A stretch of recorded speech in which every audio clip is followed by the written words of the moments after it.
do what's called a sand dance, tap dance, like on sand, but he would use the gravel. And it's quite a different story. And that story grows a lot bigger later on when we get into these things. Anyway, came to the house. He used to sleep in a sleeping bag alongside my bed. Just hung out. Some of my high school kids used to come over, and he was friends with all my high school friends who would come to the house. And there was just that kind of a relationship. When he had nothing to do, he'd come to the house. What do you do on 5th Street in downtown L.A. in those days? What do you do now in downtown? You get killed now.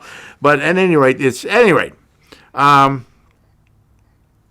so I got to jump ahead a little bit now.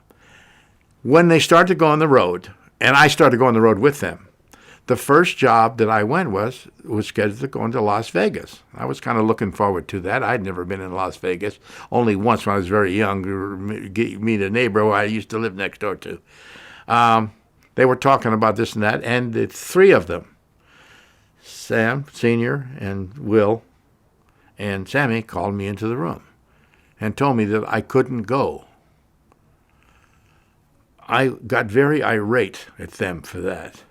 Because in my entire life, my hand to God, I just dropped dead in this chair. There's not a racial bone in my body. Never even thought about things like that. It's a very important point because they told me I couldn't go with them because there's no place for me to stay because they had to stay on the black side of town. That's where they lived. They couldn't get a hotel room in Vegas. And there's not a black person in the world that could get a room say in Las Vegas in a room. All right. That was the reason for that. Now, let's go ahead about 6 months. We went back to Vegas again. And we went into the hotel. Now, mind you, this was the days when the mob ran the world. Certainly ran Vegas. Okay? So when you work in Vegas, you are working for the mob.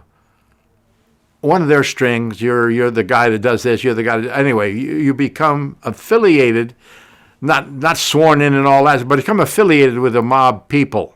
You have to be. So we're in my room now. I'm white. I can stay in the hotel, the Frontier Hotel, the original Frontier Hotel. I could stay in the room. He couldn't. Will couldn't. They had to come through the garbage entrance, the back door, through the kitchen, in the dressing room, and do their show, and back out the same way they came in. No going to restaurants, that was it. You ate in the room, you ate in the kitchen, and that was it. Not only me, every black performer in the world who played Vegas, from Lena Horne to Louis Satchmo Armstrong, the Mills Brothers, I could go on and on with all those names. None of them could get in stay in a hotel. So Sammy says to me one night, he says, come on, let's go get something to eat. Now, I always played against Sammy. I tried to keep him in line, and I'll tell you what the reason. No, I'll get to that in a minute. I says, you must be kidding, man. I'm going to ask you a question. You can answer me because you can cut this out. Can I use any swear words in here? Absolutely. Of course. Okay. Sammy says, let's go get something. I said, are you effing crazy? What do you mean? We'll get something to eat where? He said, we'll go to the coffee shop. I says, what? I says, they'll be digging holes in the desert for you and me if you dare walk through that door into a casino. We did. Sammy did.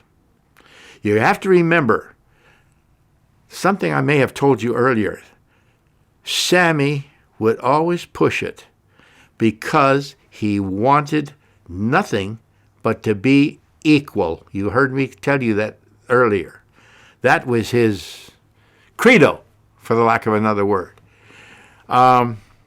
So I says, okay. We go to the casino. The minute he walks through the door, got mobbed. He's the star of the show.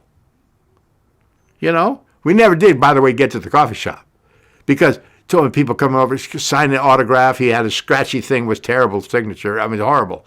And one guy asked him to roll the dice for him. He rolled the dice 3 times.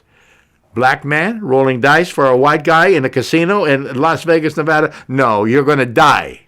Somebody's going to kill you. Back in the dressing room, he goes to his dressing room, and Will Maston and Sam Sr., who all of their lives, to this point even, kept Sammy away from racial stuff since he was 2 years old. So he didn't really know he knew it existed.